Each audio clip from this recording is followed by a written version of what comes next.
அண்ணாவாகவும் இருப்போம், தங்கச்சியாகவும் இருப்போம், எங்க நான் தங்கச்சியாகவும் இருப்போம், அக்காவாகவும் இருப்போம், பொட்டாட்டியாகவும் இருப்போம்னு சொல்லக்கூடிய ஒரு விபச்சாரிகள் நிறைந்த ஒரு ரசிகர்கள் இருக்கக்கூடிய ஒரு தற்கொலை கூட்டம் இங்க இருக்கு. அனைவருக்கும் வணக்கம். நான் உங்க கோகுல் சாந்தமூர்த்தி. நேத்து தனியார் உலகத்துல பொன்ராஜன் சொல்லிட்டு ஒரு புறம்போக்கு நாய் பெண்களை பத்தி இழிவா பேசினா, அது குறிப்பா விஜய்க்கு சப்போர்ட் பண்ற எல்லா பெண்களையும் தப்பா பேசினா, தப்பான விபச்சாரிகள் அப்படின்னு அழுத்தமா சொன்னா, அது திரும்ப இன்னொரு ஊடகவாளர் அவர் கால் பண்ணி பேசுறாரு. பேசினதுக்கு அப்புறம் அவனை திரும்ப இந்த வார்த்தை நீங்க சொல்றீங்களா, எப்படி நீங்க சொல்லலாம் அப்படின்னு கேட்டா, நான் சொன்னதுல ஒரு தப்பும் கிடையாது, அவங்க அப்படிதான் பண்றாங்க, நான் அதனால தான் அப்படி சொன்னேன் அப்படிங்கிற மாதிரி அவன் சொல்றான்.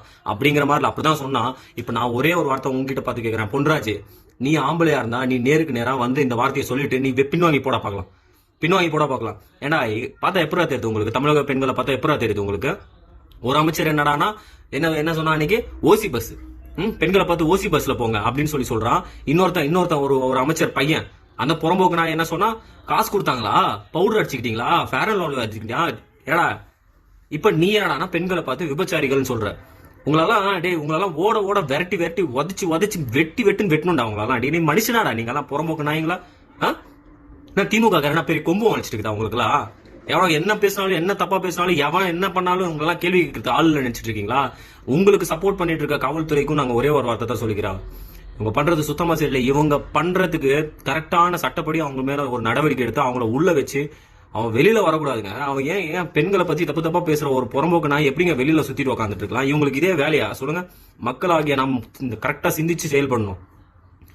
இந்த திருட்டு திமுக காரங்களையும் பெண்களுக்கு பெண் உரிமை பேசுறது, பெண் பாதுகாப்பு பேசுறது, பெண்களுக்கு இங்கதான் பாதுகாப்பு இருக்குன்னு புடுங்குறீங்களே ஒருத்தையும். உங்க திமுக இருக்கிற மகளிரை பார்த்து நான் கேட்கிறேன், நீங்க புடுங்குறீங்களா மேடம்? நீங்க எவ்வளவு வக்காலத்து வாங்குறீங்க நீங்க? ஆனா ஒருத்தர் ஒரு பெண்களை பத்தி தப்பா பேசுறானே, உங்க ஆள் பேசுறானே, ஏன் நீங்க கண்டிக்க மாட்டேங்கிறீங்க? ஏன் கண்டிக்க மாட்டேங்கிறீங்க? 200 ரூபாய் வர்றது நிறுத்திட்டாங்களா என்ன? அப்படிதான் ஆகட்டும். நீங்க அப்படி காசுக்காக தான் நான் கேட்பேன் அப்படின்னா, நாங்க 500 ரூபாய் தரோங்க, நீங்க பேசுங்க, கண்டிச்சு பேசுங்க, நீங்க பாப்போம். திமுக இருக்கிற பெண்களை பார்த்து நாங்க ஒரே வார்த்தை, நீங்களும் பெண் தாங்க, மத்தவங்க பெண்களை பார்த்து அவங்க கொச்சைப்படுத்துறாங்க அப்படின்னா நீங்க ஏங்க அமைதியா இருக்கீங்க? கேள்வி கேளுங்க, நீங்க கேள்வி கேளுங்க. இந்த மாதிரி பொன்ராஜ் அப்படின்ற ஒரு புறம்போக்கு நாயெல்லாம் கேள்வி கேட்க கூடாது. அவனால ஓட ஓட ஓட ஓட விரட்டி உதைக்கணும், தமிழ்நாட்டுக்கிட்ட துரத்தணும் அவனெல்லாம்.